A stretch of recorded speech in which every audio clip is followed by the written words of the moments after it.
É com muita alegria, um prazer enorme estar inaugurando o meu podcast. Aqui a intenção é trazer especialistas na área do direito imobiliário, em tudo que envolva esse mercado imobiliário. E o Além das Paredes, ele é um projeto que acredita no poder da informação, e aqui eu quero trazer informações para você que é uma pessoa comum, de várias profissões, para você que é advogado, para você que é corretor, para você que quer informações sobre esse mundo imobiliário. E para você que não me conhece, meu nome é Luciana Guimarães, sou advogada, atuo nesse mundo imobiliário e tenho o prazer de apresentar para vocês esse novo projeto. Estou aqui no Estúdio Club com essa equipe incrível, já sinto em casa e quero convidar vocês a participar disso. Tá? Já peço para que vocês me sigam no Instagram, @advlucianaguimarães, e se inscrevam também aí no YouTube para vocês receberem essas informações na íntegra aí do nosso podcast e de todos os vídeos que eu quero compartilhar com vocês. Hoje eu tenho o prazer, nesse primeiro episódio, de receber uma pessoa muito especial na minha caminhada.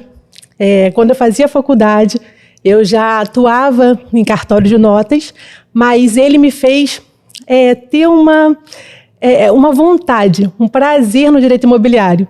E eu estou recebendo aqui hoje o meu professor, meu amigo, parceiro, um advogado aí que já é expert nessa área, né, que nós vamos tratar hoje, que é a parte de locações. E eu tenho o prazer de receber o meu professor, amigo, advogado, Dr. Wilson Martins.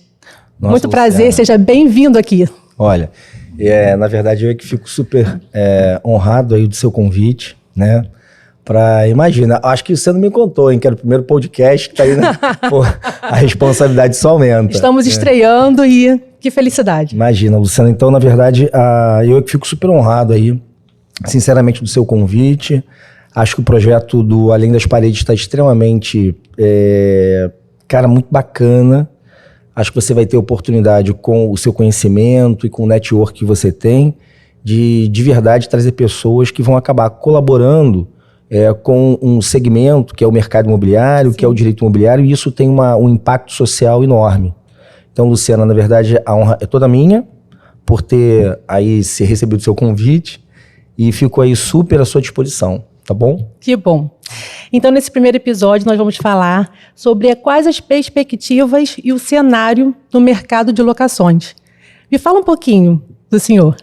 Bom, então, Luciana, como você bem comentou, né, eu tenho uma pegada dentro do direito imobiliário que já vai estar pertinho de completar, acredita, quase 28 anos de formado que tem, né? A minha vida profissional, ela começou no mercado imobiliário exatamente no ano de 1996, e eu ainda jovenzinho ali, com meus 23, 24 anos mais ou menos, recém-saído da graduação de Direito, eu consegui uma grande oportunidade de trabalhar dentro de uma empresa imobiliária, né? Eu tenho uma gratidão enorme por pessoas que sempre me ajudaram muito, sobretudo o Dr. Márcio Spiuca, o Dr. Marcos Spiuca, Márcio e Marcos Spiuca, pai e filho, que tinha uma grande empresa imobiliária aqui na zona oeste da cidade e que me oportunizou esse adentrar na área do direito imobiliário. E aí, como comecei a vivenciar um pouco dessa rotina do direito imobiliário, acho que alarguei um pouquinho o meu horizonte no sentido de eles me oportunizaram conhecer um pouco do mercado imobiliário em si, tendo contato com equipe de corretores e tudo que envolvia, a bem da verdade, o segmento de administração, de locação, de compra e venda de imóveis também. Uhum. A partir daquele momento, eu de fato agarrei aquela oportunidade coincidente, sempre com muita gratidão a essas pessoas que me oportunizaram essa oportunidade de fato. Mas, Luciana, de fato, me transformei assim tão entusiasmado pelo segmento e, paralelamente a isso, fui me preparando para tal, né? Logo na sequência, pouquinho tempo depois, eu tirei meu Cresce também, e o propósito disso era tentar identificar como é que o profissional da área comercial pensa. E você tem uma autoridade sobre isso, né? Como é que eu, advogado, buscando especialidade na área do direito imobiliário, mas com tanto contato com a área comercial, eu queria tentar entender como é que funciona, qual o modelo mental, qual o mindset, efetivamente, do corretor de imóveis, de uma área comercial de uma empresa imobiliária, e aí tirei meu Cresce, e aí resolvemos abrir uma empresa imobiliária. Eu formado, advogado, já tendo meu CRES, tinha habilitação para tanto, então nós abrimos uma empresa imobiliária. Aquela pessoa que me oportunizou veio como sócio, nós resolvemos abrir aqui na Zona Oeste da cidade, que ainda em 1996 era o vetor de crescimento da cidade. Já existia indício de que o plano diretor da cidade iria ser muito impulsionado aqui para essa região. Então, Luciano, eu acho que talvez estivéssemos no lugar certo, na hora certa, né? Logo na sequência, fiz a minha especialização mesmo, da primeira turma de pós-graduação em Direito Imobiliário aqui na cidade do Rio de Janeiro foi na Estácio de Sá, no ano de 2000 ainda, e eu fiz essa pós-graduação. De lá para cá, Luciana, eu vim assim, cada vez muito dedicado ao segmento, entusiasmado por aprender cada vez mais. Eu tive uma passagem na minha vida que colaborou muito comigo, entre ali, eu falei que me formei com 23 ou 24, mas antes disso, entre os 18 e, portanto, meus 23, 24, eu muito jovem ainda fui oficial do Exército, oficial temporário do Exército, e ali peguei um pouco do gosto dessa coisa de instrução. Na verdade, lá como oficial, a gente dava instrução, outro tipo de instrução, mas o falar em público, estar buscando conhecimento e passar algumas informações, e eu tinha um sonho de dar aula. E isso aconteceu muito rápido na minha vida também. Então, eu vim tocando minha vida profissional como advogado, atuante na área do direito imobiliário, empreendedor na área imobiliária, porque logo abri, de fato, a nossa empresa, e desde o ano de 2000... Que é referência. E aí, desde o ano de 2000, eu tenho realmente essa área docente, como docente também, né? Então, lecionando em algumas universidades particulares aqui da capital, no interior também, pós-graduação em universidades públicas e privadas e tal, e depois o mestrado, e depois meu casamento. Sou pai da Bruna, uma linda menina de 20 anos, aluna da Faculdade de Medicina, pai do Pedro, de 12 anos, meu Pedrinho, um ótimo meia-direita, casado com a Ana. E, na verdade, hoje a minha vida profissional, ela está muito envolvida dentro da nossa empresa, que a W Martins já completou 26 anos de mercado imobiliário. Nós somos um player local aqui, no segmento, sobretudo, nichado em administração e locação de imóveis. Acabou que os anos se passaram e a gente se transformou num player local aqui na Zona Oeste da cidade, cujo segmento nosso é justamente administração e locação. Temos um serviço integrado à compra e venda também, e um outro braço nosso, um outro CNPJ nosso, que a gente faz assessoria jurídica na área imobiliária. Aulas e agora as redes sociais. Sim, não tem jeito, a gente não tem como fugir disso. Mas que bom que você foi para esse lado da docência, porque foi aí que eu conheci, foi aí que eu me apaixonei pelo direito imobiliário e foi você que me entregou meu diploma. Rodrigo, pode colocar aí que a gente tem provas.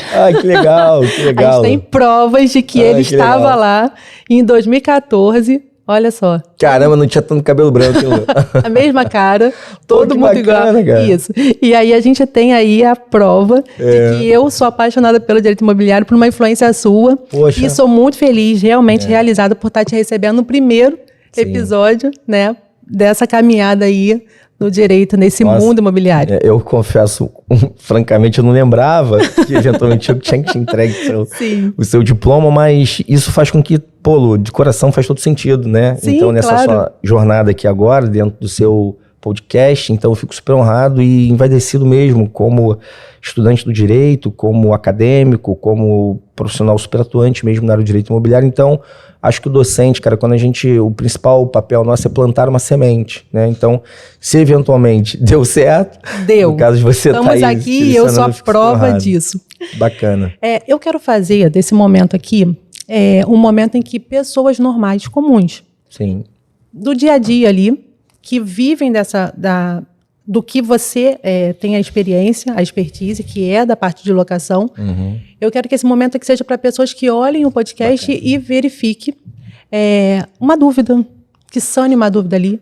Então, assim, qual é a perspectiva desse cenário do mercado de locação, principalmente agora, atualmente? Bom, Luciana, a propriedade imobiliária, ela tem uma repercussão social enorme, né? Eu sempre comento isso, é quase que uma frase feita mesmo, e nem é minha, alguns brocados da vida como ela é, que nos dão essa conotação do tanto de impacto que tem a propriedade imobiliária, sobretudo para fins de moradia. Então, por exemplo, quem casa quer casa, minha casa é minha vida. Agora, na pandemia, a gente teve aquele hashtag Fica em Casa. Esses ditos populares que se transformaram servem para a gente ter efetivamente a conotação do tanto de impacto social que tem realmente a propriedade, sobretudo para fins de moradia. Muito bem. Sem juízo de valor, mas quizá que talvez todo mundo morasse na condição de proprietário. Mas isso não é a realidade nacional, Luciano, não é. nosso país sem zero de política, eu não sei falar disso, mas a constatação é que a gente não tem uma política habitacional bem definida, né? O anseio por moradia ele é muito latente e que por conta disso as pessoas precisam morar. E deságua no Instituto da Alocação do Imóvel Urbano uma enorme parcela da população que tem anseio por moradia, por morar. E não apenas a locação não resolve apenas o acesso à moradia. A locação resolve também o acesso no segmento do empreendedorismo. Sim. Né? Então, locações comerciais, salas comerciais, lojas, galpões e tal. Então, tem o Instituto da Alocação do Imóvel Urbano uma enorme repercussão na sociedade. Né? O cenário nosso, Luciana, é um cenário em que o mercado se mostra absolutamente aquecido demais. Na verdade, uma dor, digamos assim, que o mercado imobiliário de locação tem. E não é apenas uma realidade aqui na Zona Oeste, não é apenas uma realidade aqui na cidade do Rio de Janeiro. A gente tem network, conversa com algumas entidades do mercado Brasil afora, e é uma dor que se estende para o país. Ou seja, a gente está com carência de opções. Então, o cenário atual, o mercado está esvaziado de opções para locação. E ao que atribuir isso dentro desse cenário, né? Veja bem, Luciana, ali pelos anos entre 2008 e 2013, 2014, nós vemos um apogeu sensacional no país. Né? A Copa do Mundo, a Olimpíada e aquilo tudo. E aí, logo na sequência, a partir de 2014, já dava alguns indicadores, ou 2015 já dava alguns indicadores de que, na verdade, viria pela frente um momento de maior turbulência. O mercado cresceu muito, expandiu muito, lançou muito, mas existiam alguns indicativos que davam que, a partir dali, talvez houvesse alguns reveses. A gente não sabia ainda o que viria pela frente, mas, de novo, eu não sei falar nada disso de política, mas o fato é que o cenário macro-política ficou muito instável, aqui no Rio de Janeiro sobretudo, governador impeachmentado e governador preso, e cenário nacional também. E aí, a partir dali, vieram todas aquelas notícias, um índice de corrupção muito grande. Então isso fez efetivamente, Luciano, o mercado dar uma travada. E eu digo, inclusive, sobretudo no mercado de incorporação também. As incorporadoras que lançaram muito entre 8, 13, 14, a partir de 15, 16, o mercado deu uma trava muito grande. Ora, o ciclo da construção civil, em média, é mais ou menos 4 a 5 anos, entre a compra do terreno, estudo de viabilidade e fazer o lançamento, começar a construir, entregar, instituir o condomínio, entregar as chaves, 4 a 5 anos. Então, veja, se o mercado imobiliário não lançou nada em 2004, em 15 ou 16, não entregou nada em 19. Se não lançou nada em 16, não entregou nada em 20, e assim sucessivamente. É verdade. Então, a gente está com uma escassez de oferta mesmo. Paralelamente a isso, Luciano, nos últimos 2 anos, por exemplo, aquele estoque que até então existia, né, que ficou parado ali, muito lançamento, e aquele estoque que existia outrora, ele foi sendo também já ao longo do tempo absorvido. Porque, por exemplo, em 2020 a Selic estava um pouco mais convidativa, o mercado de venda andou bem, obrigado, e colaborou também com esvaziamento de opções. Sim, nessa época eu já estava em cartório, então eu participei dessas vendas. Né, ali fazendo a parte de contratos, escrituras, e realmente teve uma diferença muito grande nesse período. Né? Então hoje a gente consegue verificar que o que você fala realmente teve um impacto, sim, do lado que eu estava, né? Sim, a gente está sentindo agora, quer dizer, houve um momento de muito aquecimento e depois um momento em que mornou. Quando mornou, o incorporador parou de lançar. Se não lançou hoje, não entregou, ao longo da...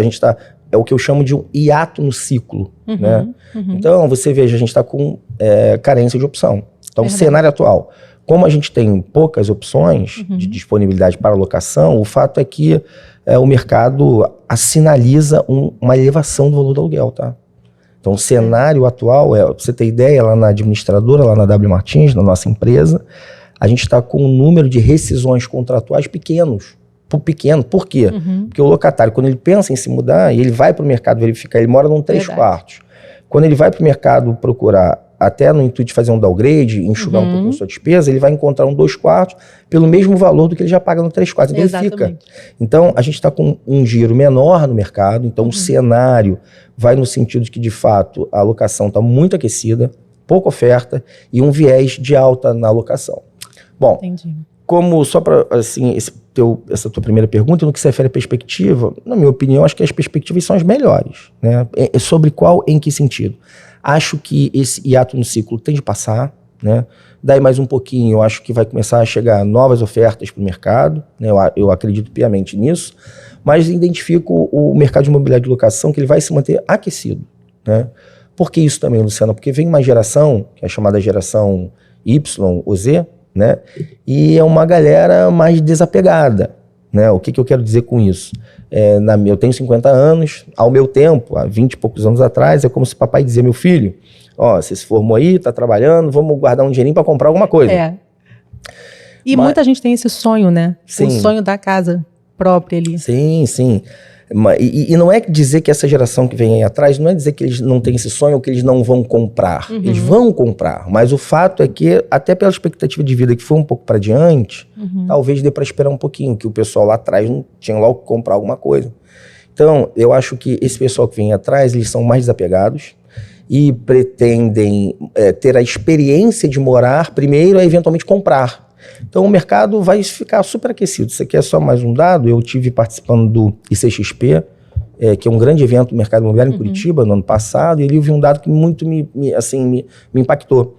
Mundo afora, Luciano, o segmento de locação, eu digo ali Europa, Ásia, até mesmo na América do Norte, em média, a cada 100 imóveis, 35% são alugados.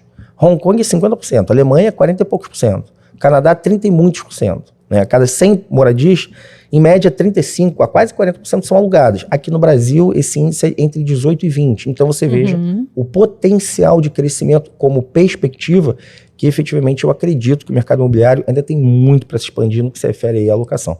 Existem construtoras em São Paulo incorporando e construindo com um propósito específico já de colocar para locação. Então, eu vejo um cenário momentâneo de aquecimento, de falta de opção, mas a longo prazo isso deve mais ou menos se acomodar e para adiante eu acho que o mercado tem muita solidez, o mercado vai caminhar muito bem. Tá, e a gente analisando essa questão do investimento em aluguel, né? Você comprar o imóvel e investir nessa renda, né? Uma renda extra e às vezes até uma renda mensal ali daquele investidor. Sim. Como que ele, comprando ali, qual é o respaldo, a base legal, o dispositivo que ele encontra ali na lei para ter essa segurança? Não, eu vou comprar para alugar. Sim. Bom, Luciana, primeiro no que se refere ao investimento, a gente monitora isso em que pese boas vozes, é natural no que se refere a investimento. Às vezes fala mais do mercado financeiro como talvez melhores ganhos e tal. Primeiro que eu acho que não pode ter tudo na mesma cesta. No olhar do investimento imobiliário, talvez aí para o investidor, eu acho que faz todo sentido, tá? Você imobilizar parte do seu capital em propriedade para fins de locação. Hoje, a rentabilidade, Luciana, média, no que se refere ao valor do aluguel, ela gira mais ou menos em torno de entre 0,4% e 0,5%, ou seja, 0,5% do valor do imóvel, a rentabilidade do aluguel. Fora isso, comumente, a propriedade imobiliária não desvaloriza. Ela anda ao seu tempo, mas sempre com um viés de crescimentozinho. Às vezes valoriza mais, às vezes valoriza menos. Claro que a depender da área da cidade. Existem áreas conflagradas pela criminalidade, claro, que aí, na verdade, o valor do imóvel diminui. Mas, em condições normais, a propriedade tende sempre a caminhar um pouquinho para frente. Então, como é que o investidor deve pensar? Ele tem que pensar na rentabilidade mensal que o aluguel permite. Hoje, eu afirmo que está em torno de mais ou menos 0,4% a 0,5% de rentabilidade sobre o valor do imóvel. E, além disso, a propriedade valoriza. Todo ano a propriedade valoriza, em torno de 4%, 5% mais ou menos ao ano. Então você vê, se valorizar 4% ao ano, em cima de valor mesmo, um apartamento de 1 milhão, no ano que vem vai estar valendo 1,40 milhão, mais ou menos assim, digamos, 4%. Então você pega 0,5% de rentabilidade mais 0,4% de rentabilidade mensal, você chega a um ativo seguro pra caramba e que vai te rentabilizar 0,8% a 0,9% por ano. Isso, parte vem da rentabilidade mesmo do aluguel e parte vem da valorização patrimonial mesmo. Então, eu sinceramente, eu acho que, claro, os ativos financeiros, aplicações, bolsa e tudo mais, eu acho que tem que ter um mix mesmo de investimentos, mas sem que se perca efetivamente o olhar do investimento imobiliário para fins de locação. E, sobretudo, com esse indicativo de que o mercado ainda tem muito para crescer. E essa geração que vem atrás, eles são bem receptivos à experiência de morar. Não é que não vai comprar, o mercado de venda vai ter futuro para sempre, mas essa geração que vem aí atrás, eles são mais desapegados, então morar não dá para adiar, vai acabar, pode adiar a compra, mas o morar não dá para adiar, vai acabar alugando, né? E no que se refere à estabilidade, segurança. Legal. Bom, Luciana, nós temos uma legislação muito madura, né? e eu me refiro à Lei 8245 do ano de 1991, é a chamada Lei do Inquilinato. Essa lei completou agora recentemente, no ano de 21, 30 anos, eu tive a oportunidade de participar de alguns eventos comemorativos aos 30 anos da Lei do Inquilinato. O Rio de Janeiro, com muita humildade, eu ousaria dizer que é voz muito marcante no cenário do direito imobiliário nacional, porque, sobretudo, os grandes baluartes do direito, os grandes doutrinadores que foram mão na elaboração do anteprojeto da Lei do Inquilinato, como, por exemplo, o desembargador Cícero Capanema de Souza, o doutor Geraldo Beri Simões, o doutor Pedro Cantiçano, desembargadores e advogados extremamente atuantes aqui no Rio de Janeiro. Então, nós fomos alunos eternos desses grandes mestres que, de fato, que nós tivemos, e fomos uma legião de advogados super especializados, tendo aula com os papas do negócio que elaboraram o projeto da lei. Então, a lei está muito consolidada, a lei fez 30 anos. Claro que, ao longo desse período, ela sofreu uma ou outra modificação por outras leis ordinárias, né? Mas nada que desfigurasse a lei. Ao contrário disso, Luciana, nós temos sim uma lei muito forte e que, como diria o próprio desembargador Capanema, falecido agora recentemente, essa lei serviu para pacificar efetivamente o mercado imobiliário e a relação entre locador e locatário. Então, a regulamentação é ótima, os operadores do direito cada vez mais conseguem buscar maleabilidade para manejar bem esse dispositivo, e eu acho que a gente está bem aparelhado no que se refere à legislação. Tá. Aqui, falando com você, eu quero saber, porque, na verdade, eu também, como que eu posso dizer, em relação a ser locatária, eu também tenho as minhas dúvidas, então eu quero falar aqui sobre dúvidas que a gente tem. Sim. E que quem é locador ou locatário que assistir, sim, ele já está ambientado aí nas dúvidas Bacana. que tem, em tudo isso que envolve o que ele vive, tanto como locador como locatário. Sim. Então, a gente passou aí numa semana estamos ainda de direito da questão do consumidor, do Dia do Consumidor, que foi dia 15. E aí eu queria saber, eu aqui, Luciana, representando o locador e locatário, pessoas conscientes que têm intermediação de imobiliária, administrando seus bens ou não, ou faz ali de forma direta.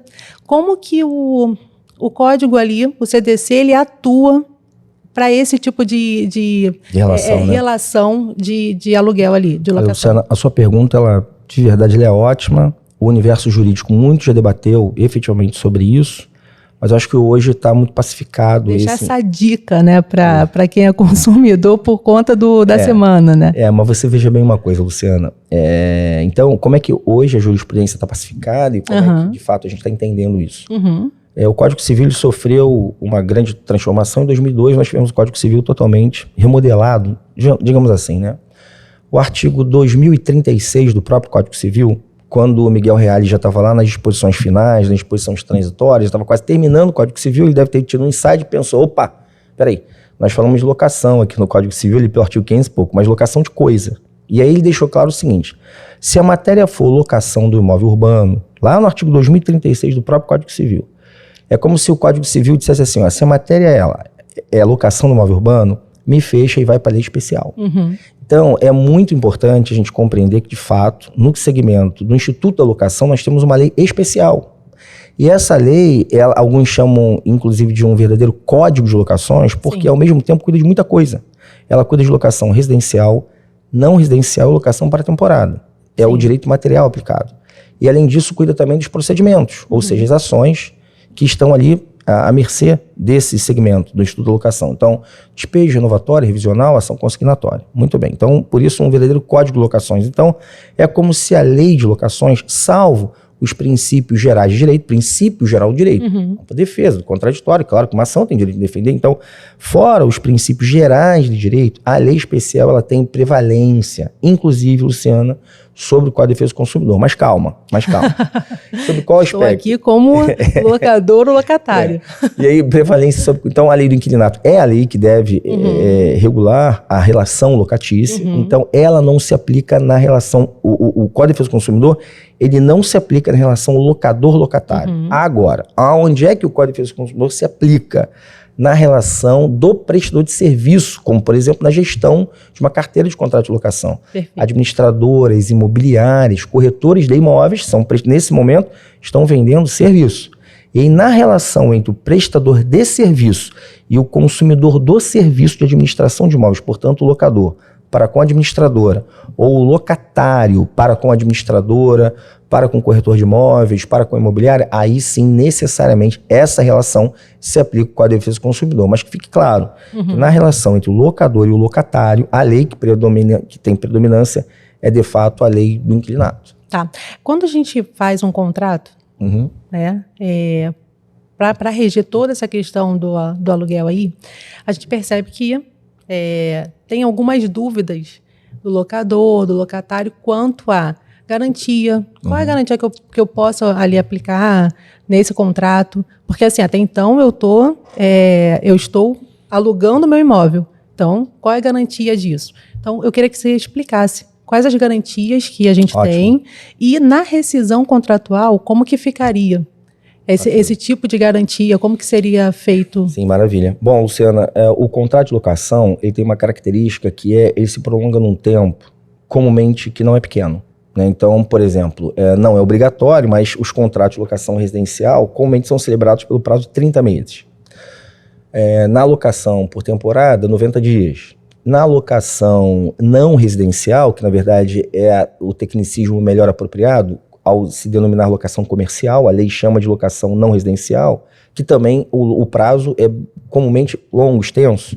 Não é obrigatoriedade, mas comumente o mercado trabalha às vezes com um prazo de 5 anos, porque o locatário passa a ter direito à ação renovatória.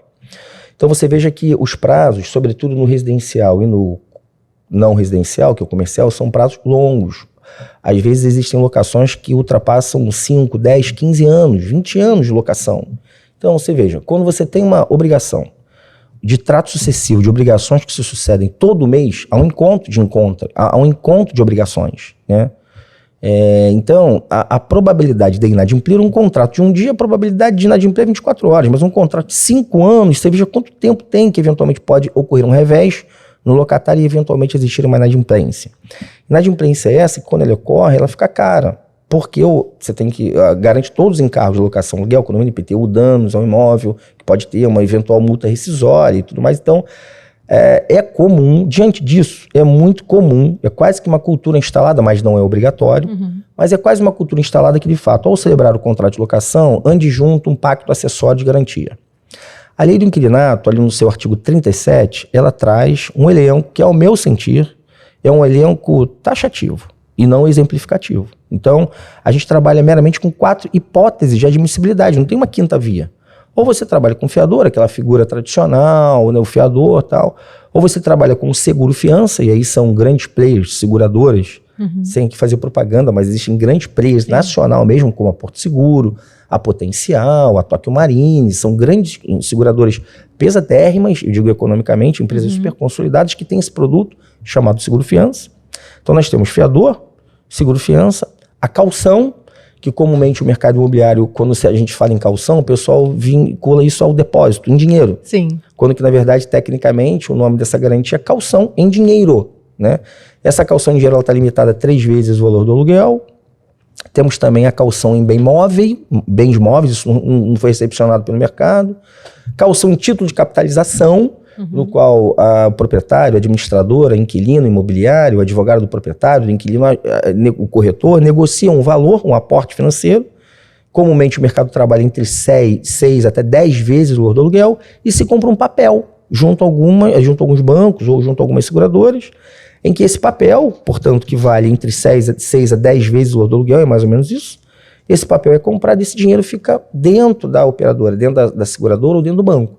Se houver uma inadimplência, saca aquele dinheiro e vai ressarcir dentro daquela cestinha de dinheiro que tem. Então, de novo, Luciana, caução em dinheiro, limitado a 3 vezes o valor do aluguel. Caução em bens móveis, o mercado não recepcionou. Caução em título de capitalização, é um documento, é um contrato super bem aperfeiçoado entre os bancos, entre as seguradoras, e que comumente se trabalha entre 6 a 10 vezes o valor do aluguel. E a caução em bens imóveis, ou seja, o próprio locatário pode pegar um imóvel seu, dele, e dar em caução locatícia. A lei prevê. O mercado, acho que a sensação que eu tenho é que o pessoal não tem muita maleabilidade para trabalhar com esse modelo de contrato, mas a lei prevê também. E por último, uma quarta hipótese, mas essa hipótese acabou que o mercado não recepcionou bem, ainda não está digamos assim, bem massificado no mercado, que é a cessão de cotas de investimento dado em alienação fiduciária. Então você imagina que você tem uma cota de investimento, esse investimento você dá ele em alienação fiduciária para garantir. Bom, investimento é uma coisa muito volátil, então realmente o mercado, eu acho que é por isso que não recepcionou. Onde é que a gente está na prática, assim, números estatísticos do que cada uma funciona? O mercado mais ou menos trabalha ainda perto de 50% com o fiador, a cada 100 contratos, 50 ainda é através da figura do fiador, aquele fiador tradicional, o papai, a mamãe, o titio, que eventualmente comprova renda, que em tese tem um imóvel para comprovar ser solvente, ou seja, olha, eu sou proprietário de um imóvel. Se o meu garantido ficar inadimplente, você me cobra, e se eu não te pagar, você pode, inclusive, dar o meu imóvel lá em sede da ação de execução. Então é uma dúvida também. Wilson, o único imóvel do fiador pode ser objeto de penhora? Pode. O Supremo Tribunal Federal, ainda no passado, uma decisão, pacificou de novo a matéria, pra você ter ideia, Luciana, isso tem tanta repercussão social, locação, que essa matéria foi discutida pelo Pleno do Supremo Tribunal Federal em março do ano passado. Né? Então, a última decisão pelo Pleno do Supremo acerca da impenhorabilidade do imóvel do fiador foi no sentido de admitir a penhora. Sim. Engraçado, desculpa até cortar, eu tive um cliente essa semana, com o início da semana, que aconteceu exatamente isso. Ela foi fiadora em 2009, 2010, e em 2011 ela vendeu o imóvel. E aí entraram com uma ação, né, porque o locatário ali não cumpriu, foi inadimplente, entraram com uma ação contra a fiadora, sim, procuraram bens, mas ela já tinha vendido. Sim. Procuraram bens e encontraram esse imóvel. E aí, qual é a preocupação que eu passo para o cliente? Fez a escritura, registra. Sim. E na venda não houve o registro. Nossa. E aí pegaram o imóvel, colocaram dentro da ação, já foi leiloado, já foi arrematado, e ela entrou em contato comigo para que a gente tentasse aí reverter, e agora já foi tudo ali. Você veja bem uma coisa, não tem nem muito a ver com locação, né? Mas e sim uma informação super prática que você tem um manejo enorme a respeito disso, que é o seguinte, sobre o fiador. Não, e outra coisa também, só é dono aquele que registra. Exatamente. Se eventualmente a sua cliente, a adquirente, portanto, do imóvel, tivesse pego o título aquisitivo dela, registrado no registro de imóveis, aquela ação de execução que o proprietário anterior sofreu por ser fiador no contrato de locação, jamais atingiria o imóvel, sim, se eventualmente ela tiver feito o registro. Exatamente. Porque foi depois. A ação foi depois. Pois é. Da venda. Mas o que está consolidado hoje, Luciana, é realmente pela admissibilidade da penhora do imóvel do fiador, mesmo sendo o único imóvel. Em prestígio, a Lei 8.009 de 90. A Lei 8.009 de 90, que trata da impenhorabilidade do bem de família, mas ali no artigo 3º traz as oponibilidades, ou seja, quais as hipóteses que admitem a penhora, mesmo sendo o único imóvel. E o inciso 7º do artigo 3º admite efetivamente a penhora do único imóvel do fiador. Então, essas são as principais garantias. O fiador ainda, o mercado trabalha com 45% a 50%.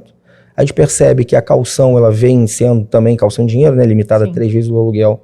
A ABAD recomenda não, mas ela entende que a estatística deve estar pertinho ali de mais ou menos uns 25%, quase 30%, a depender da praça, sobre caução em dinheiro. E aí restou-se, então, 25%, 30%, 20% de seguro-fiança, que vem crescendo muito, e o restante, outras modalidades, né? Outras limitadas à capitalização e até mesmo locação sem garantia. Eu acho, Luciano, que o futuro aponta para um desprestígio do fiador, e um crescimento muito acentuado da modalidade de seguro-fiança. Lá na empresa, na W Martins, por exemplo, a gente vem trabalhando muito com isso, né? Por que isso? Cara, a gente deve ter a preocupação de oferecer ao locatário a melhor experiência possível. Todo mundo está atrás de uma melhor experiência. Então você imagina, Luciano, no mercado, imagina que você visse um imóvel na minha empresa. Você dissesse, olha, eu quero alugar esse apartamento. E aí a empresa dissesse, olha, a gente aceita fiador. E aí você vai receber uma lista com toda a documentação para ser apresentada. Identidade CPF, comprovante de renda da locatária, ficha de cadastro aprovada, fiador, identidade CPF, comprovante de renda, de residência e uma certidão de ônibus reais do imóvel, do fiador, livre embaraçado. Bom, normalmente essas pessoas que se prestam a ser fiador é uma pessoa do convívio familiar, é um titio, um vovô, um parente mais próximo, um amigo mais próximo, e que boa parte das pessoas tem maleabilidade com os meios digitais para escanear e mandar, mas às vezes os papais e os vovós não. Sim. Então você vai ter que ir na casa do vovô, fazer cópia, blá, blá, blá, blá, blá, blá, aglutinar toda aquela documentação só para mandar. Se você vê o imóvel hoje, e começar com essa esteira de locação através do fiador, eu acho que talvez, se você for muito diligente, você vai conseguir entregar a documentação completa que o mercado exige, não menos que em 3 dias. Para só a partir daí, bom, agora você está aprovado, porque eu estou com toda a tua documentação aqui. Imagina que a certidão do imóvel, a certidão de ônus do fiador, está inclusive revalidada. Se não tiver, tem que revalidar. Então você imagina que tudo isso leve de 3 a 4 dias para você angariar toda essa documentação. Uhum. Bom, uma vez aprovado, tem que fazer a vistoria, que leva 24. Então você já chegou aí a 5 dias. Depois preparar o contrato. Quer dizer, você imagina, você começar uma experiência em alugar um apartamento numa imobiliária na sexta-feira, e você só receber o seu contrato, escorrer tudo muito bem na sexta-feira da semana seguinte. Uhum. Cara, são 7 dias que o cliente está solto. Exatamente. Então, o mercado não pede mais isso. Então, a gente já não está nem mais raciocinando, teoricamente ou tecnicamente, se o fiador é ou não é uma boa garantia. O Supremo disse que pode penhorar, não tem problema nenhum. Mas o problema é a esteira que o fiador precisa seguir, entendeu, Luciano? E com isso, outras empresas já estão mais rápidas, mais dinâmicas, e você, corretor, você advogado que lida com locação, você vai ver acabar o seu cliente alugando em outra empresa, em outros players aí que estão mais rápidos, mais velozes.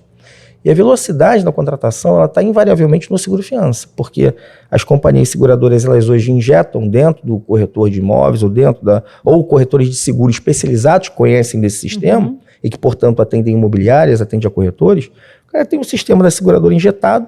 Então, o local, você imagina que se eu fosse visitar um imóvel através da W Martins. Naquele momento ali, Luciano, olha, eu gostei. Como é que vocês trabalham? Olha, você preenche esse cadastro. Aí você preenche um cadastrozinho na mão ali no teu WhatsApp na hora, dentro do apartamento. Quando você dá a enviar, uma das gerentes de locação nossa lá na empresa recebe o teu cadastro. Ela pega esses dados e já vai fazendo. Seta esses dados junto a todas as seguradoras que a gente tem insetadas e é randômico o negócio. Cara, um boletim faz assim, aprova a Luciana na hora. Mas eu digo na hora, a experiência na hora. Então, o meu corretor, às vezes, ele está indo com o cliente e ele já recebe um message da nossa gente e diz, olha, a Luciana está aprovada. Pronto.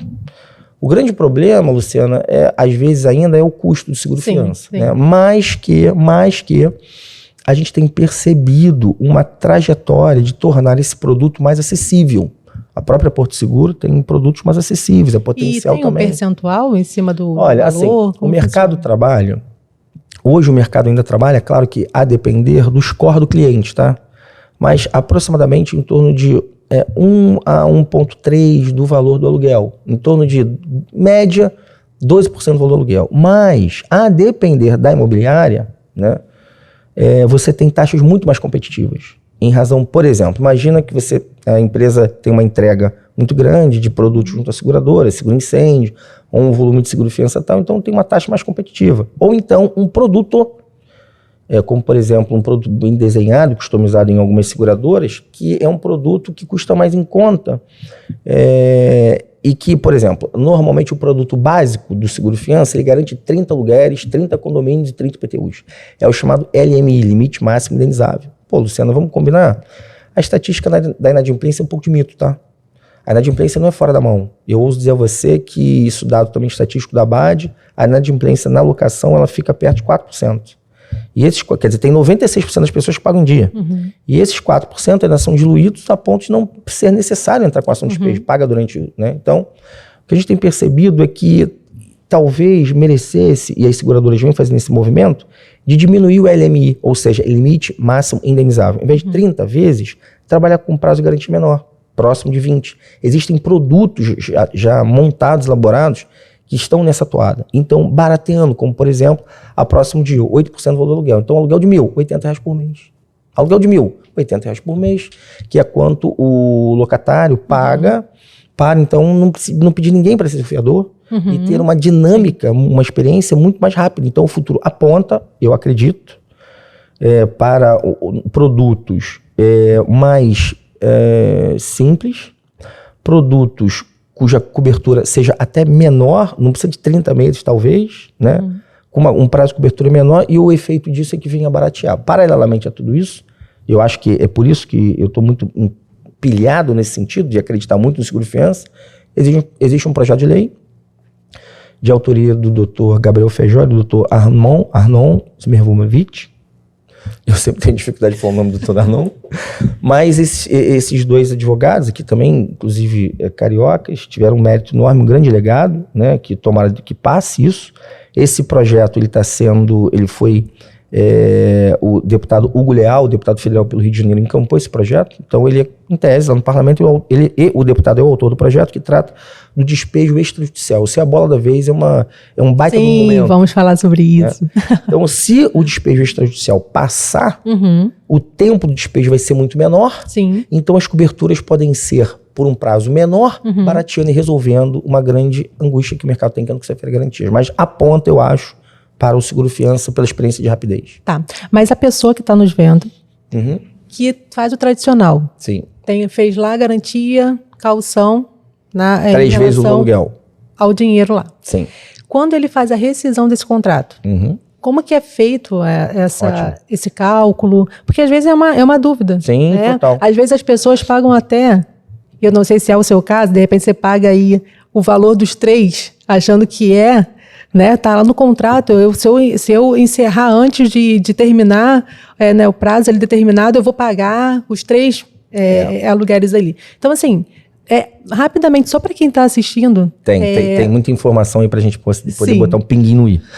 Bom, primeira coisa é o seguinte, você se refere então a esse modelo de garantia que é a caução em dinheiro, limitada a 3 vezes do aluguel.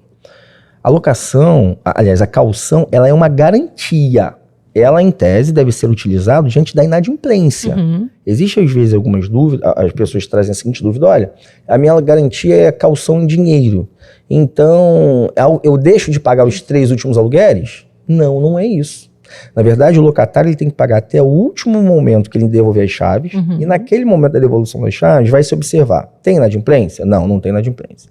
O imóvel está sendo devolvido tal como ele foi entregue, ou seja, manutenido, não tem danos ao imóvel nenhum? Não, não tem danos ao imóvel nenhum. Então, naquele momento da rescisão contratual, o locatário fará jus à devolução integral do valor que ele calcionou, inclusive corrigido pelo índice da caderneta de poupança. É isso que estabelece o artigo 37 e seguinte da lei do inquilinato. Então, 3 vezes o valor do aluguel, e que ao final da locação, o locatário fará jus ao recebimento integral do valor da caução corrigida pela caderneta de poupança, ponto. Então, é um pinguinho no i a ser colocado. E uma outra coisa, Luciana, é se o locatário rescindir a locação antes do prazo ajustado, haverá comumente uma multa a pagar. Sim. Essa multa está tipificada lá no artigo 4º da lei do inquilinato, né? E aí a lei fala o seguinte, a lei não estabelece o quanto de multa, é o direito consuetudinário, são os costumes que estabeleceu, que é 3 vezes, a lei não estabelece, mas o que a lei estabelece é que a multa ela é proporcional. Por exemplo, Luciano, imagina que você alugou um imóvel por 30 meses. Imagine que no mês de número 20, você então está rescindindo a locação. Portanto, você deixou de cumprir 10 meses do contrato.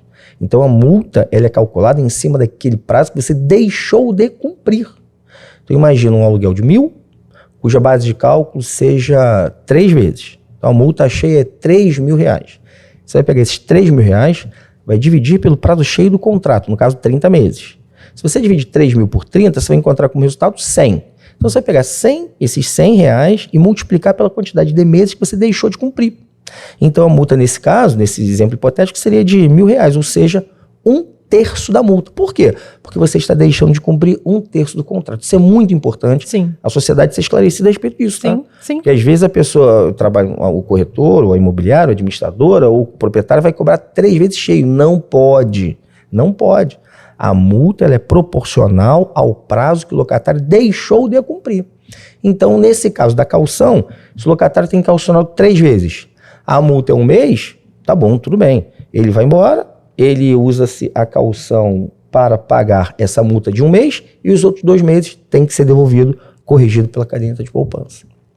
Tá uma dica em relação a essa multa que não tem nada a ver com ali a garantia em si. Não. Mas que pode ser usada no caso de rescisão antes do prazo do contrato. Antes do prazo tem que pagar multa, só tem que ser uma multa proporcional e a caução pode ser utilizada para pagar.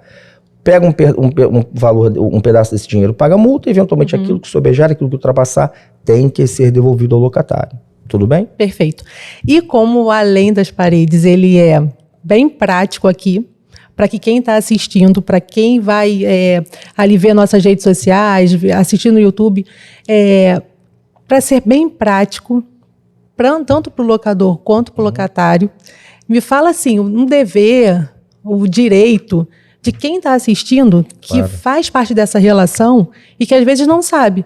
E filtrou. Quem é que tem tem o direito ou o dever de resolver aquilo ali? É o proprietário? É o locatário? O proprietário pode colocar isso para o locatário, perdão. Então, assim, isso para quem está assistindo... Sim, faz todo sentido. Como é muito prático aqui o podcast, eu quero que você me explique essa questão do dever e do direito do proprietário e do locador aí, e do locatário. Sim. O artigo 22 da Lei do Inquilinato, 8245/91, ele traz quais são os deveres do locador.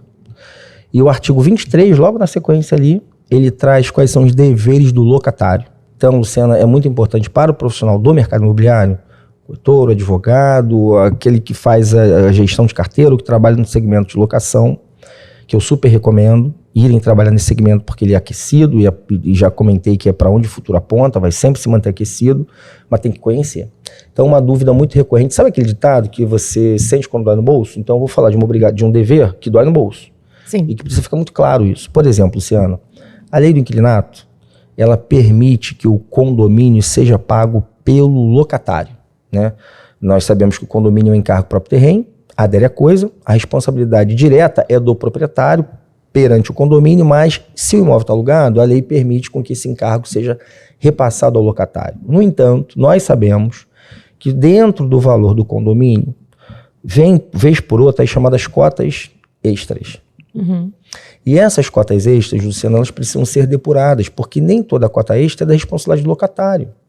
Então imagina que o locatário mora, ele tem o dever de pagar o condomínio, ele pega lá a faturinha do mês, todo mês do condomínio para ele pagar, ele vai lá e paga. Então ele tem que estar atento se dentro desse valor do condomínio tem, por exemplo, uma cota extraordinária. Eu vou lhe dar assim, olha, imagina que a fachada do prédio ela é em textura, a fachada do prédio é em textura e uma assembleia extraordinária do condomínio resolve revestir essa fachada em cerâmica. Pô, isso vai gerar uma obra, certo? Essa obra vai gerar uma cota extra tal que não é da responsabilidade do locatário pagar. Então o locatário tem que estar muito atento à cobrança do condomínio, porque dentro do valor do condomínio, às vezes, vem cotas e taxas inseridas ali dentro do contexto que não é para ele pagar. Que é para o proprietário. Que é para o proprietário pagar. Um exemplo clássico disso. Obras que interessem a estrutura integral do condomínio. Imagina que o prédio está com um problema estrutural e vai ter que se fazer uma obra grande. Cara, isso vai gerar uma cota extra pesada e quem tem que pagar é o proprietário do imóvel, né? Um outro exemplo disso, você imagina, o locatário, a Luciana alugou um imóvel e está morando lá há 4 meses. Só que nesse prédio tem o seu Zezinho, o porteiro, que trabalha lá há 25 anos. E que por uma circunstância ou outra, o seu Zezinho foi desligado. E aí, esse rompimento do vínculo trabalhista com o seu Zezinho vai gerar encargos trabalhistas pesadíssimos para serem pagos. Isso vai gerar uma cota extra. Essa cota extra não pode ser paga para a Luciana, porque o seu Zezinho só prestou os seus prestes à Luciana durante 4 meses. Então, encargos trabalhistas de trabalhadores do condomínio, digamos assim, em períodos anteriores da locação, não pode ser cobrado do locatário, entendeu, Luciana? Então, uma dica, assim, bem prática, é o locatário estar atento, eventualmente, ao que está sendo cobrado ali sobre o valor do condomínio, né?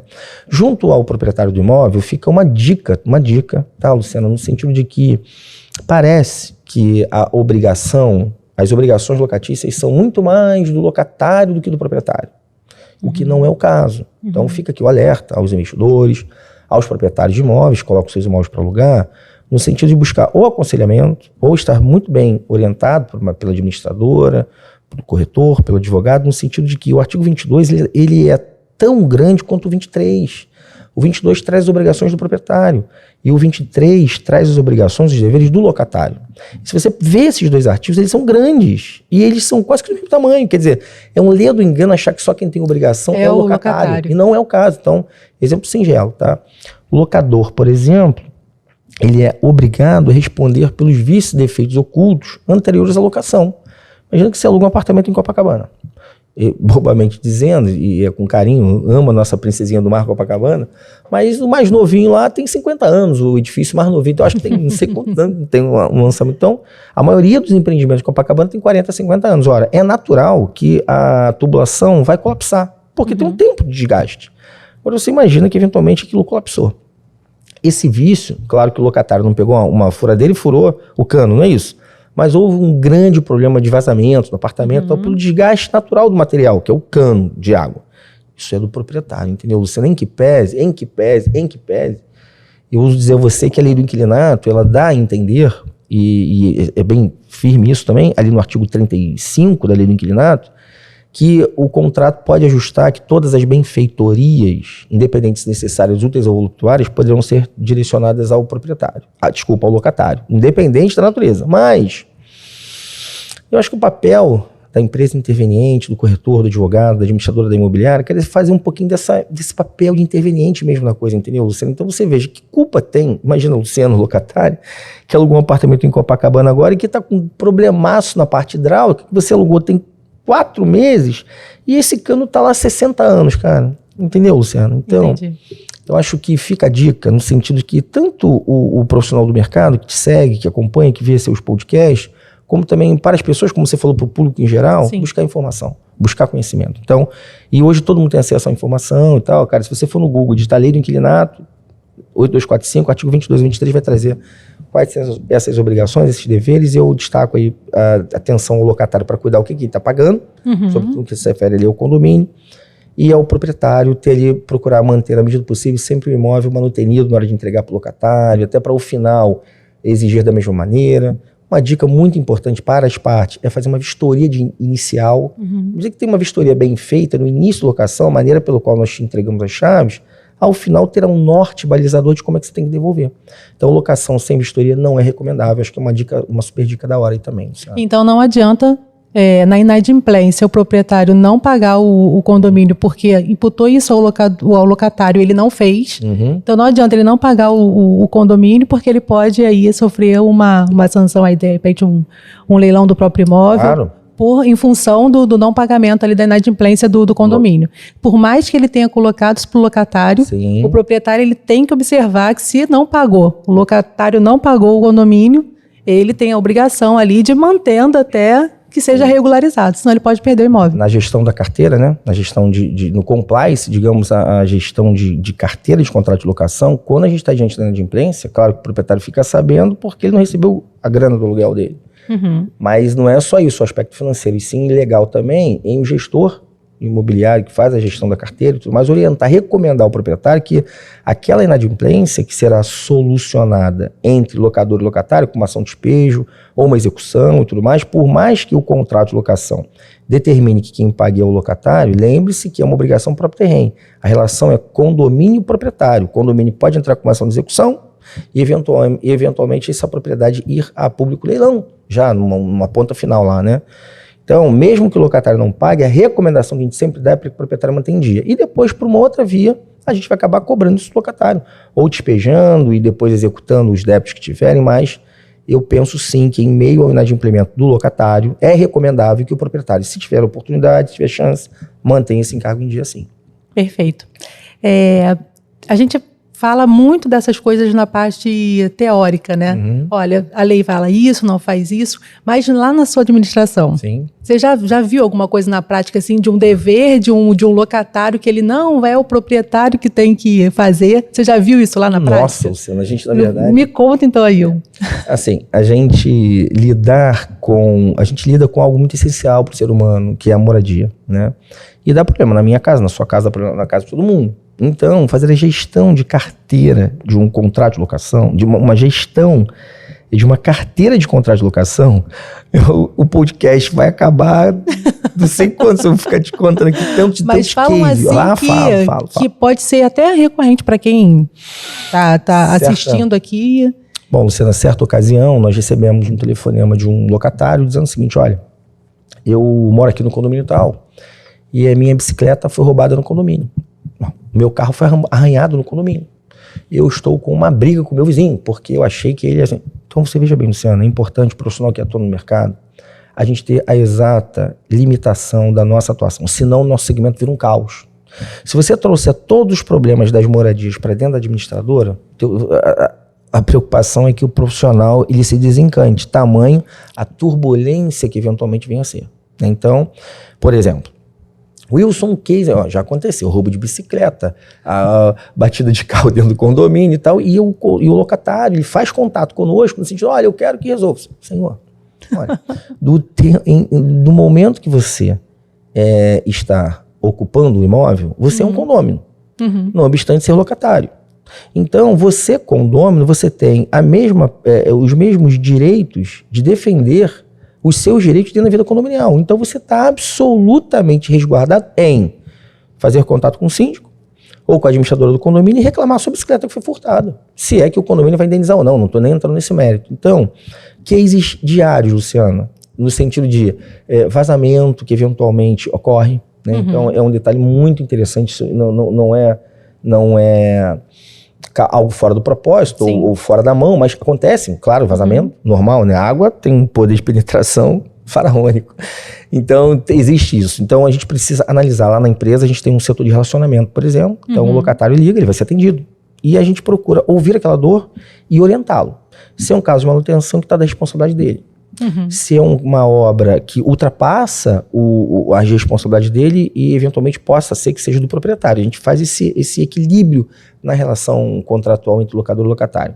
Às vezes o vazamento, ele tem a aparência que vem de cima, mas é da fachada do prédio. Então a responsabilidade não é do vizinho de cima, e sim do condomínio. É muito prático, né? Muito prático. Isso é muito na prática. Então, vários cases, vários casos. Qual é a recomendação, Luciana? É que a gente ofereça a oportunidade de entregar ao cliente uma experiência boa.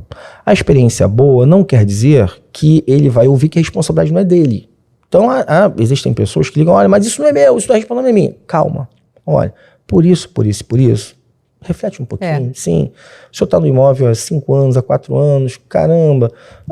Bobamente falando, uma ocasião a senhora ligou para ela e falou assim, a minha pia está entupida. Tá bom. Desatarracha o sifão embaixo da pia, dá uma limpadinha, tá tudo bem. Mas... Entendeu? Então, mas o proprietário tem que vir aqui. O proprietário tem que vir aqui para desentupir. Sim, vamos acionar a justiça. Então, o case da vida como ela é. Sim. É o dia a dia na vida condominial. Ainda mais nesse micro-universo condomínio, né, cara? As pessoas estão muito pilhadas, muito assim, os ânimos estão muito aguerridos. Então, acho que cumpre o papel, de novo, da imobiliária, da administradora, do corretor, do advogado, que tem aí essa ambiência dentro dessa área do direito imobiliário, a gente agir como, aspas, um ajudador. O que não quer dizer que você vai botar para dentro da tua carteira todos os problemas para resolver a vida de todo mundo. Não é isso. Então, ao contrário, colocar um freio de arrumação é fundamental. Mas aquilo que de fato mereça a intermediação, equilíbrio de força entre as partes, a gente precisa sim ajudar. Eu faço, né, pelo meu escritório, a gente, a maioria, vamos colocar 70% aí é extrajudicial. Então, eu assessoro corretores em vendas de imóvel. Sim. Então, assim, quando você fala corretores, prestar atenção nesses desafios que aparecem. E aí, quando eu falo corretor, falando para eles, que querem colocar num produto ali, um imóvel à venda, que está alugado. E um imóvel até que eles querem primeiro praticar o aluguel e depois fazer essa intenção de compra. Isso é uma dúvida da maioria dos corretores que eu atuo ali, que eu assessoro. Então, queria que você falasse um pouquinho sobre essa questão do aluguel com a intenção de compra e da venda de um imóvel que está alugado. Luciana, é uma matéria super instigante também. A gente, recorrente, nós somos instigados ali pelo proprietário cheio de dúvida, pelo locatário cheio de dúvida e pelo mercado cheio de dúvida, né? E essa questão da venda do imóvel alugado, ela encontra uma completa guarida ali da lei do inquilinato, né? A primeira resposta que precisa ser dada é: o imóvel está alugado. Pode ser vendido? Pode. Ponto. Por quê? Porque a propriedade, ela compreende aquelas 4 faculdades clássicas do artigo 1228 do Código Civil. O proprietário pode usar, ele pode gozar, ele pode dispor e ele pode reaver a coisa das mãos daquele que injustamente possui ou detém. Artigo 1228 do Código Civil. Muito bem. Então, se o proprietário pode gozar da propriedade, que é fruir, dar em locação, ele também pode expor. Então, o fato do proprietário ter alugado não lhe retira a faculdade de dispor do bem. Então, imagina que o proprietário alugou hoje, amanhã ele decide vender. Vai estar valendo. Então, mesmo tendo um contrato vigente. Mesmo tendo um contrato vigente. Alugou hoje. Portanto, vigente ainda por 30 meses pela frente, 5 anos pela frente. Alugou hoje, quer vender amanhã? Pode? Pode. Para tanto, regrinha. Compliance. Né? Então, essas regrinhas estão contidas. Primeiro, no artigo 27 da lei do inquilinato e seguinte, vai do 27 até o 34. Estabelece qual o procedimento que se refere à venda de imóvel alugado. Primeiro, tem que oferecer a preferência ao locatário. Então isso impacta no envio de uma notificação ao locatário, informando todas as condições do negócio. Às vezes vem a dúvida, Wilson, mas lá no meu contrato o locatário ele renunciou ao direito de preferência desde que o contrato foi assinado. Então ele já declinou disso, ele já assinou uma cláusula no contrato que ele renuncia. Ele não tem uma intenção da compra ali. Ele não tem interesse em compra. Olha, Luciana, eu vejo isso como um perigo, porque a realidade das pessoas muda. Então, quando ela assinou, ela estava tão desejosa por alugar e que ela jamais vislumbrava aquela hipótese de comprar aquele apartamento. Então, ela assinou daquele jeito. Mas hoje ela tem interesse, então precisa ser dado a preferência a ela, no momento que se tem interesse real na venda. Inclusive, a lei do inquilinato, desembargador Capanema, o doutor Geraldo Buri Simões e o Pedro Cantissano, eles fizeram esse artigozinho, que é o 27, o seguinte, com requinte de detalhamento. O locatário terá direito de preferência e deverá ser notificado de modo inequívoco, e a notificação deverá conter todas as condições do negócio. Todas as condições do negócio. Aí vem dizendo assim, ó, em especial, eu brinco dizendo que em 91, quando a lei foi escrita, tudo bem que já existia o Windows, mas não com tanto recurso. Sabe aquele recurso negrito, itálico, sublinhado? Quando o legislador diz em especial, na verdade ele está destacando o que tem que ter. Preço. Qualquer preço não é preço. Então, se o locatário renuncia ao direito de preferência a qualquer preço não é preço. Então, tem que ter qual o valor do imóvel? 551, 1.012.000, 315 mil, expressa a notificação, o preço tem que ter. Então, tem que ter o valor do negócio, se tem ou não algum gravame pesando sobre a propriedade. Inclusive, olha o requinte, local para que a documentação seja analisada. Se tem algum gravame sobre o imóvel. Então, são ticketzinhos que a lei abre do que essa notificação tem que conter. Então, ela tem que conter aquilo. É o artigo 27 seguinte da lei, como já comentei. Então, elabora essa notificação, remeta-se ao locatário. O locatário ele tem um prazo, após receber da notificação, tem um prazo de 30 dias para se manifestar. Ou ele compra, ou ele silencia, e aí o proprietário vai estar absolutamente liberto para poder vender o seu imóvel. Mas note, primeiro tem que oferecer a preferência ao locatário. Uma vez ele tendo oferecido a preferência ao locatário, se o locatário comprou, está comprado. Se ele não compra, o proprietário pode vender para outro. Aí esse outro passa a ser o adquirente. E agora? O adquirente. O adquirente precisará respeitar o contrato ou não? É uma outra dúvida super instigante também. E aí eu me refiro ao artigo 8º, depois você vai lá, dá uma olhadinha lá, o pessoal que vai assistir o nosso podcast. O artigo 8º diz o seguinte, que o adquirente ele tem direito de denunciar a locação.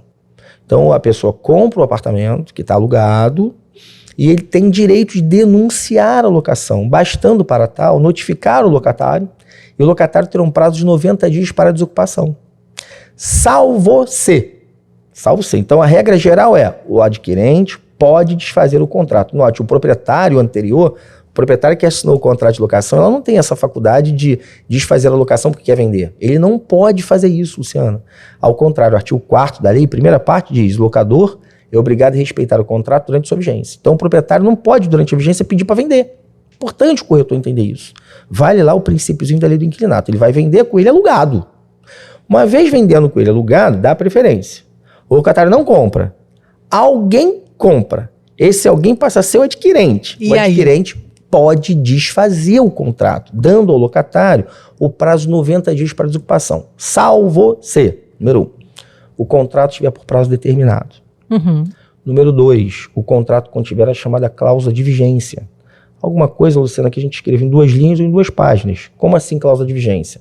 Fica certo ajustado que, se o imóvel vier a ser alienado, vendido, o adquirente fica obrigado a respeitar a vigência do contrato. Isso é uma cláusula de vigência, que está no contrato. E o terceiro requisito é que se dê publicidade a esse contrato, ou seja, pega o contrato de locação e registra na matrícula do imóvel alugado.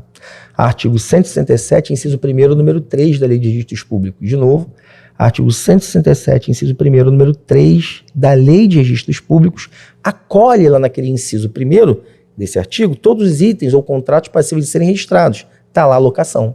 Então, o contrato de locação, para fins de garantir a vigência da locação para o locatário, é que o contrato de locação esteja registrado na matrícula. Faz todo sentido isso. Por quê? Porque à medida que o contrato está registrado, se deu publicidade. Na hora que o adquirente adquire, foi apresentado a R$1 e ele viu que o imóvel está alugado. Portanto, se ele sabia, ele vai ter que respeitar o contrato. Tudo bem, Lu? Perfeito. Tá bom. Perfeito. E aí, pegando esse gancho dessa questão do não saiu do imóvel. Sim. Como que faz? Tem algum tipo de ação? judicial. E aí a gente já traz também para essa questão do que é novidade no extrajudicial, por esse projeto de lei, que fala sobre a ordem de despejo aí, a consignação das chaves dentro do cartório de registro de imóveis. E aí eu quero que você fale um pouco disso, porque a gente pode pegar uma situação de que o locatário não saia. E aí como é que se vai prever isso aí? Bom, Luciana, a lei do inquilinato, ela então estabelece que ela cuida não só do direito material, como do direito, como do processo, que é os procedimentos atrelados às ações que envolvem efetivamente o contrato de locação. Seja qual for o motivo da locação, o motivo do desfazimento da locação, inadimplência, acabou o contrato, me dá meu imóvel porque ele é meu, porque acabou o contrato. Então, é importante os proprietários terem ciência que, seja qual for o motivo, a ação cabível para desfazer o contrato de locação é a chamada sempre ação de despejo. E o fundamento disso é o artigo 5º da Lei do Inquilinato, e que depois a Lei do Inquilinato narra no artigo 5º que a ação cabível é o despejo, e quando entra nos procedimentos, a partir de, salvo engano, do artigo 58, o primeiro procedimento a ser cuidado pela lei é justamente as ações de despejo. Então, o que tem que fazer? Propor uma ação de despejo. A ação de despejo, Luciana, nós advogados, a gente sabe quando a ação começa, qualquer ação, a gente sabe quando ela começa, mas a gente não tem a ideia de quando a ação vai terminar. Então, a ação de despejo segue o mesmo problema, se é que é assim, né? Estima-se que a ação de despejo, em média, dure algo próximo entre 20 e 25 meses. Isso também é conversado entre nós, na Comissão de Direito Imobiliário da OAB, a qual eu tenho a oportunidade de ser vice-presidente da comissão, aqui na subseção da Barra da Tijuca. Então, nós somos um colegiado de colegas e tem a Comissão de Direito Imobiliário da OAB lá na capital, na sede também da OAB. Então, a gente é um colegiado, a gente conversa sobre. As próprias seguradoras têm isso muito bem medido por conta do que, quanto tempo demora a ação de despejo, é mais tempo que ela vai ter que indenizar. Então, esse dado é monitorado com lupa pela ABAD também, que é a Associação Brasileira dos Administradores de Imóveis. Então, o tempo médio, normalmente, ele fica entre 20 e 25 meses, que é um tempo médio de despejo. Salvo algumas raras hipóteses, e que a gente não pode deixar de se valer disso se for oportunizado, que é a obtenção de liminar. Então, o artigo, logo ali, quando começa a falar dos procedimentos da ação de despejo, 58, 59 e tal, vai trazer um elenco de admissibilidades de concessão de liminares. Por exemplo, quando a locação está desprovida de garantia. Então, se eu não tenho garantia, ou se a garantia se esvaiu, essa semana, Luciana, lá no nosso escritório, a gente teve um êxito. Aliás, muito me chamou a atenção pela celeridade com que a liminar foi concedida, que era uma locação na qual existia garantia, que era caução em dinheiro, 3 vezes o aluguel, mas o locatário estava inadimplente, até um corretor que nos buscou para que a gente, olha, Wilson, você faz aí seu escritório, que não tem nada a ver com o imobiliário, mas o seu escritório jurídico atua para o mercado? Claro, sim, a gente está aqui, tem uma banca de ótimos advogados que trabalham comigo lá no escritório, então sim, a gente trabalha para o mercado como um todo. Então, foi uma ação de despejo que nós propusemos, cuja a inadimplência já perdurava 3 para 4 meses. E quando nós distribuímos a ação de despejo, nós observamos que a planilha de débito já era superior ao valor da caução. Então, a caução de 3 vezes o valor do aluguel, a garantia era essa. Como o cara já estava inadimplente há 4 meses, você veja, 4 condomínios, 4 IPTUs, 4 IPTUs, 4 condomínios. Então, quando a gente distribui a ação, o tamanho do débito já era maior do que a garantia. Então, é como se nós não tivéssemos mais garantia. Fizemos essa sustentação na peça, na nossa inicial, arguindo a obtenção da liminar. E foi concedida a liminar. Até fico, sinceramente, um mérito enorme do nosso time lá, mas essa liminar foi concedida, cara, num prazo recorde, muito rápido. Então, a ação cabível, né? Como você, de fato, perguntou, é a ação de despejo. A ação de despejo, em tese, ela segue um rito ordinário, né? Aquele processo de conhecimento clássico e tal. O tempo médio estimado que a gente verifica na prática fica perto de 20 meses, mas existem algumas hipóteses de admissibilidade que a gente consegue um êxito mais rápido quando se enquadra na hipótese de admissibilidade da concessão da liminar. É isso. Perfeito. Vamos para o final. Não tem jeito. Passou quanto tempo? Deixa eu passar. A intenção aqui era a gente tirar algumas dúvidas, né? Sim. Em relação ao locador, em relação ao locatário, proprietário aí, quando que ele pode investir, né? E a gente queria trazer esse bate-papo para que quem está assistindo ele verifica que ele tem um dever, que ele tem uma obrigação ali, que ele tem os direitos, né? E que o que pode fazer um corretor dentro desse mercado, o advogado em si, qual é a ação que ele pode propor, esse advogado iniciante, enfim. Então, assim, esse bate-papo foi para isso. Nós falamos o que...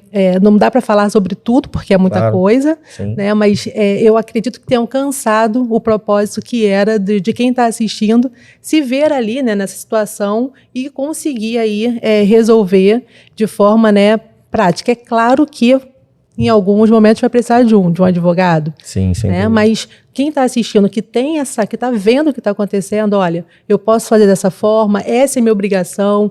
Poxa, eu não vou deixar, porque na inadimplência de um locatário, eu deixar de pagar meu condomínio, porque ele pode ir a leilão, e às vezes não tem essa noção, né, do que pode acontecer. Então, esse bate-papo era para isso. Foi muito bom receber você aqui. Suas considerações finais para a gente finalizar aqui o nosso podcast. Bom, Luciana, maravilha. Pô, passou rápido pra caramba.